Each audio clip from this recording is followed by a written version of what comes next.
It's September, and along with pumpkin spice lattes and Target's new fall collection, it also means that a new iPhone's getting released. Like previous years, the iPhone 14 is being launched in standard and Pro variants. Over the past couple of years, iPhones have only seen small incremental changes. So is this year any different? Well, before we answer that question, be sure to like and subscribe, and then comment "subscribed," and I'll give you a personal shout out in a future video. Hello Technophiles, welcome to Tenzi's Tech. I'm Scott Leffler, and this is our list of the 10 things you need to know about the iPhone 14 Pro and Pro Max. Number 10. Design. The iPhone 14 Pro and Pro Max are very similar in size and form to the previous iPhone 13 Pro models. However, they aren't identical. The differences are very small, less than a millimeter, but will be big enough that they'll require new cases, but that's not too unusual. The iPhone 14 Pro and Pro Max will still use the same Lightning cable that they've been using since the iPhone 5. There were some rumors that they'd be switching to USB-C, but for better or worse, this hasn't happened.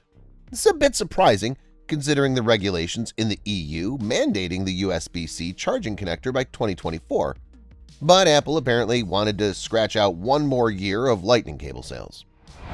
One big design change from the iPhone 13 Pro models, however, is the camera notch on the top of the screen that's been reduced by 30% and is now a pill-shaped punch-out instead of a notch. Number 9. Dynamic Island. Apple took this pill-shaped punch-out and enhanced it in a very Apple way. They added a functional UI panel centered around this punch-out with smooth animations to make the punch-out look like it's growing and shrinking. This new UI panel will show you what apps you currently have open and running in the background and will allow you to switch between them very easily. Oh, and they gave it a name, Dynamic Island. Now, let's get something out of the way.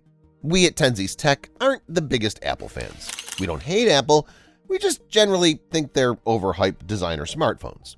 However, there is at least one area where Apple usually excels: user experience. So this new Dynamic Island is likely to be a feature that many users will grow to love. It's very much a matter of personal preference, but if you're already a fan of the iPhone UI, then you'll probably find this a nice upgrade and is unique to the Pro models. Number 8. Display. If the camera punch-out is a dynamic island, then the display must be an luminous sea. This would actually be a rather fitting name because the display in the iPhone 14 Pro model has an incredible peak brightness of 2000 nits. This is a sizable step up from the 1200 nits of the iPhone 13 Pro models and even beats the previous king of bright displays, the Galaxy S22 Ultra. But wait, there's more. The display is now an LTPO display that has an adaptive refresh rate from 1 Hz to 120 Hz. This is on par with the S22 Ultra and beats the S22 Plus and the iPhone 13 Pro, and again is only found on the Pro models. We haven't gotten our hands on one of these to look at it ourselves, but based on the spec sheet, this looks like there will be a very good argument to crown the iPhone 14 Pro and Pro Max as having the best display in 2022. Number 7. Processor. One of the things that make Apple devices unique is how they integrate their custom chips with their own software. Apple chips frequently outperform comparable chips from Qualcomm, making iPhones arguably the best performance devices. However, one of the biggest challenges with high-performance chips is the amount of heat they generate. This is especially an issue in the Galaxy S22s earlier this year, when the power of the Snapdragon 8 Gen 1 chip had to be throttled to prevent overheating. Well, Apple's A15 chip from last year outperforms the Snapdragon 8 Gen 1 chip, so Apple did things a bit differently this year. They made a new chip, the A16, that focuses more on energy efficiency than performance. The A16 does get a bit of a performance boost for the three of you that need it, but it uses 30% less energy than the A15. In theory, this will mean less heat and better battery life. Number 6. Battery life and charging. Another area where iPhone Pro models really stand out is their amazing battery life. The iPhone 13 Pro Max especially was an absolute beast when it came to battery life. When doing drain test comparisons with other phones, the iPhone 13 Pro Max would have 20 to 25% battery life after all the other phones had died.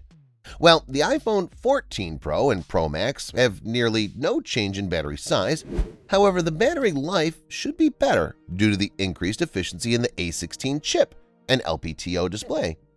It's almost given that the Pro Max will again be crowned the battery king of 2022. However, when it comes to charging, there's no improvement from last year.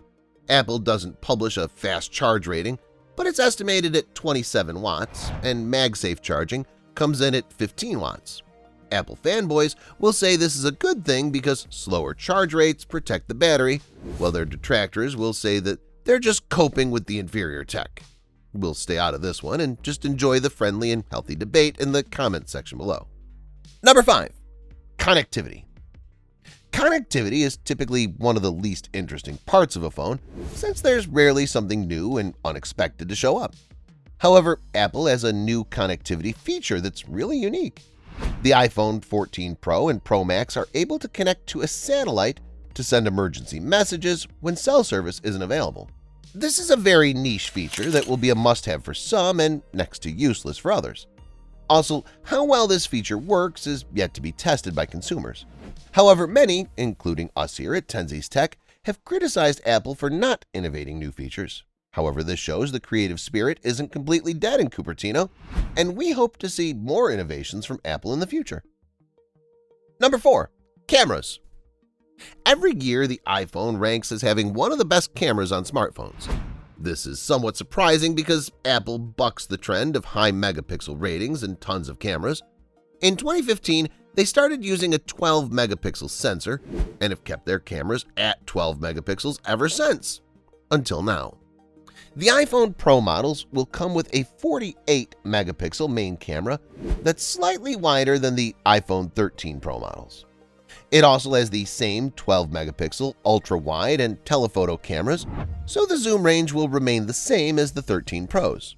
The selfie camera is also mostly unchanged, only have a slightly wider aperture, but it's unlikely you'll notice a difference.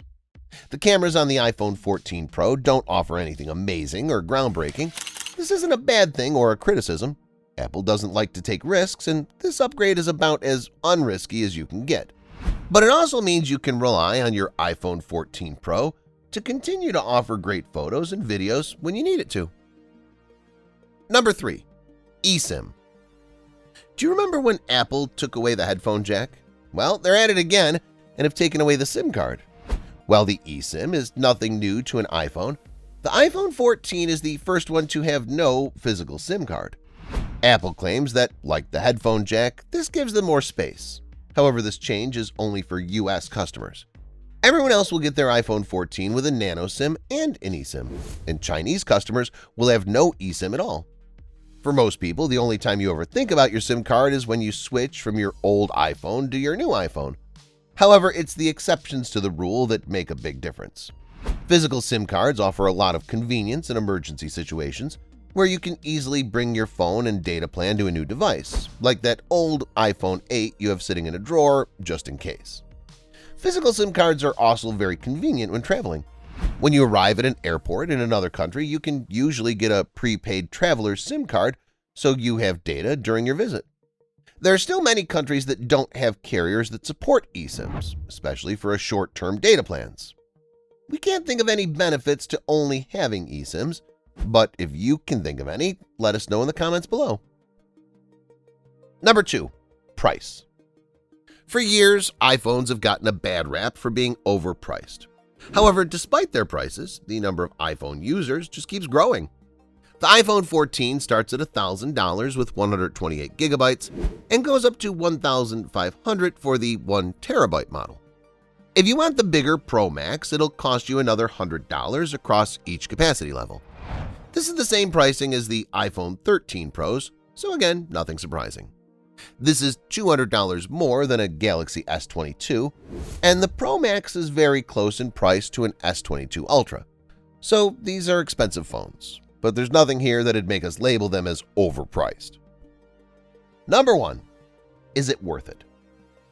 As much as we hate to admit it, we need to accept that the era of 2-year upgrades has passed. If you look back at the iPhone 5s and compare it to the iPhone 6s offered such big improvements in the 2 years that for a lot of people it made sense to upgrade on a 2-year cycle. But smartphones from Apple and Samsung both have become so incremental that for the majority of people, a 4-year cycle will make the most sense. Here at Tenzies, we expect smartphones to follow the pattern of new cars. Every couple of years, a car model gets a full redesign, while each year between the redesign, we see small tweaks and improvements. If we're right and Apple is on a 4-year cycle, the next year we should see a redesign which will likely include USB-C due to the EU regulation. So in our opinion, unless you really need the satellite SOS feature, this isn't a worthwhile upgrade for most people. But what do you think? Will you be getting the new iPhone 14 Pro or Pro Max? And if you are, which phone are you coming from? Let us know in the comments below. If you like this video, you would also like these other videos. And if you've already seen them, then be sure to subscribe to the channel so you won't miss our future tech videos. Thanks for watching. We'll see you again soon.